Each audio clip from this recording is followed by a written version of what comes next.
If you feel emotionally distant in your relationships, even when there's no big fight happening, if you're constantly on edge, reading into every text, every tone, every silence, if you're either withdrawing completely or overfunctioning just to keep the peace, you might think that you're choosing the wrong people or that something fundamentally is wrong with you. But what if I told you it's not your picker?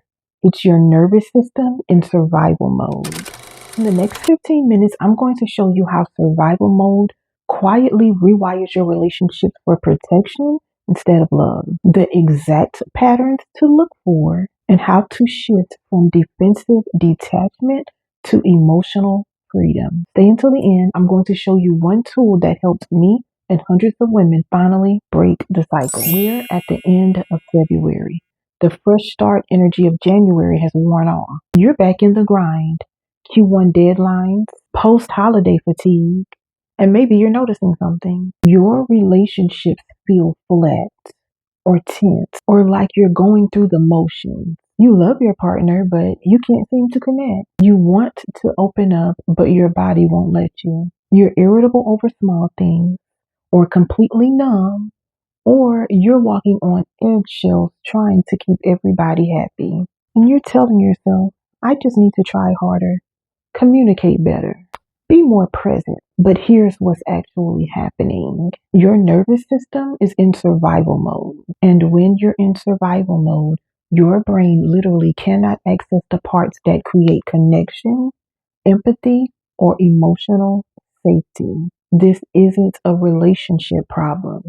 It's a nervous system problem. And the reason it's so quiet, the reason why you may not even realize it's happening, it's because survival mode doesn't always look like panic attacks or breakdowns. Sometimes it looks like being fine, functioning, holding it together until you realize you haven't felt anything real in months. Let's talk about what survival mode actually is and how it hijacks your relationships without you even noticing. Your nervous system has two states. Number one, thriving mode, also called ventral vagal or rest and digest. This is where connection, creativity, curiosity, and calm live. This is where healthy relationships happen. Then there's survival mode, also called sympathetic or dorsal vagal. This is fight, flight, freeze, or fawn. This is where your brain prioritizes protection over anything else, including love. Here's the problem. Research shows that 80% of adults are in chronic stress, which means 80% of us are operating out of survival mode most of the time. And when you're in survival mode, three things happen in your brain. Number one, your prefrontal cortex goes offline. This is the part of your brain responsible for empathy, perspective taking, emotional regulation, and rational thought. In survival mode, you only have about 20% access to it. Number two, your amygdala takes over. This is your threat detection center. It scans everything. Your partner's tone, their body language, their silence for danger. Number three, your body becomes hypervigilant. Even when you're safe, your nervous system is looking for threats. Every conversation becomes high stakes. Every silence feels loaded. So you're not choosing to be defensive, withdrawn, or reactive. Your brain is literally wired to protect you, even from people who aren't a threat. And if you grew up in an environment where love was conditional, unpredictable, or unsafe, your nervous system learned early that connection equals danger. So now, as an adult, intimacy triggers your survival response, not consciously, but in your body. Take a breath with me. Inhale through your nose. Exhale through your mouth.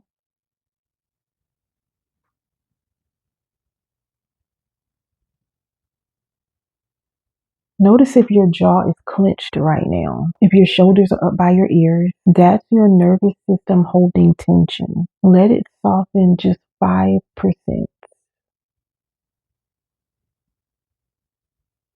Good.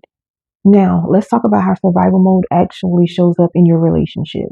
There are four main survival responses: fight, flight, freeze, fawn. Each one has a specific relationship pattern. Fight mode in relationships look like irritability and mood swings over small things, needing to control situations or outcomes. Defensiveness, even when your partner isn't attacking you. Turning conversations into arguments without meaning to. You're not trying to fight, but your nervous system perceives threats, and fight is how it protects you. Here's an example.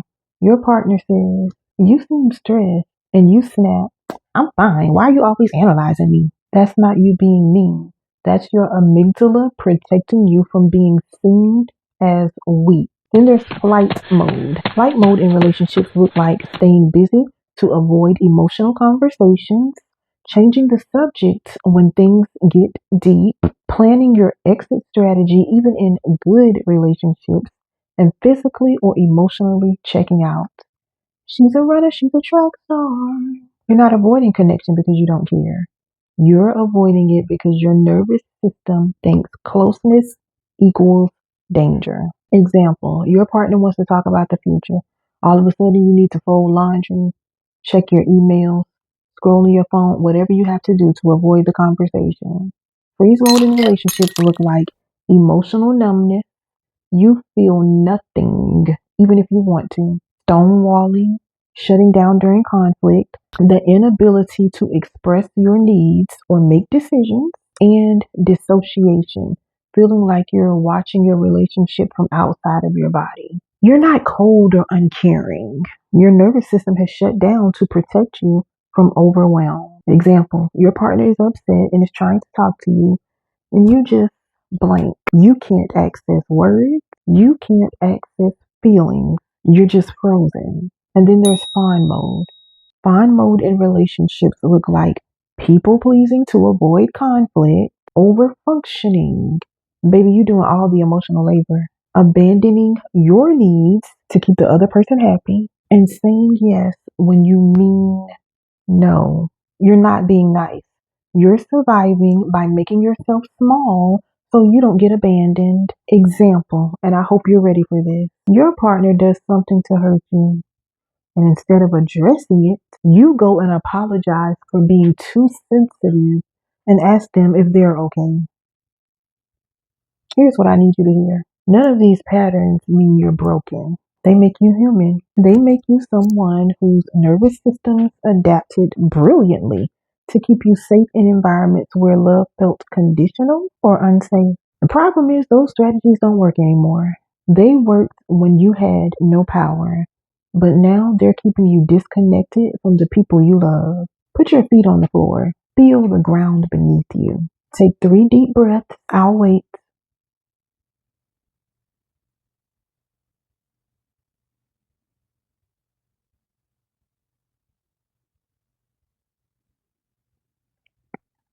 You're safe right now. Okay, real quick before we go deeper. If this is landing, if you're recognizing yourself in these patterns, hit the like button and then comment down below which survival mode is your go-to.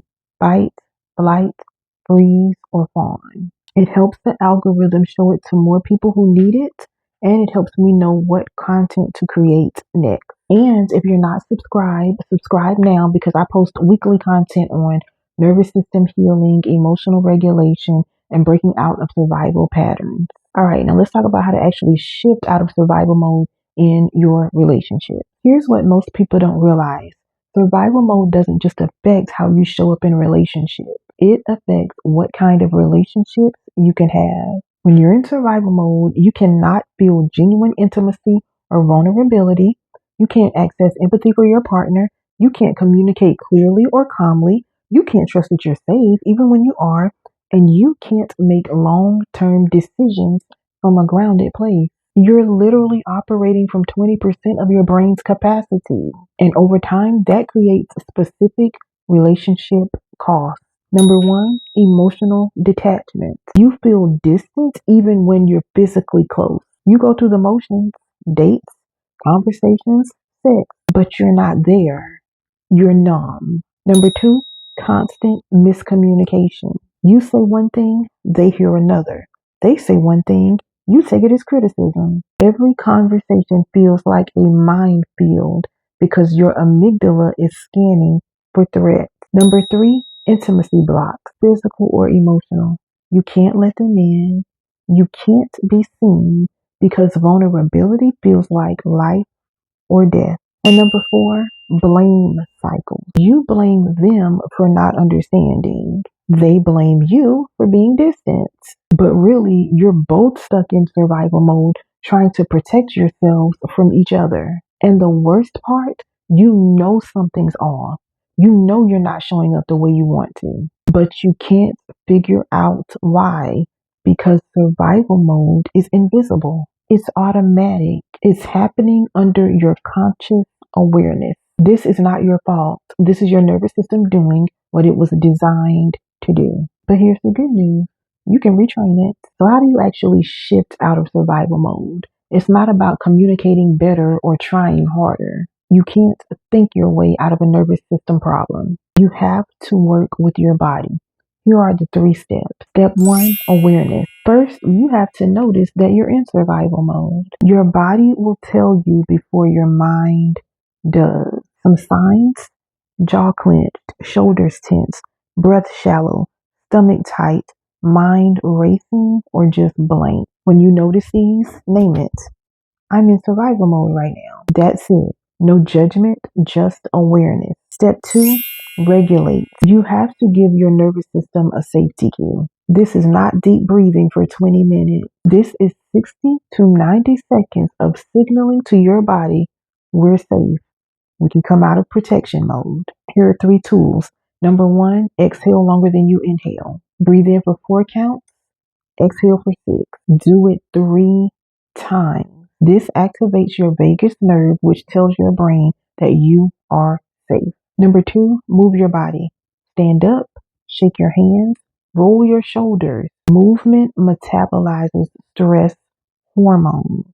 And number 3, orienting. Looking around the room or wherever you are. Name 5 things that you can see. This brings you back to the present moment instead of the threat that your amygdala is imagining. Let's do this one right now. I want you to breathe in through your nose for 4 seconds. 1, 2, 3, 4. Hold it. Now exhale through your mouth for 6. 1, 2, 3, 4, 5, 6. Again, inhale. 1, 2, 3, 4.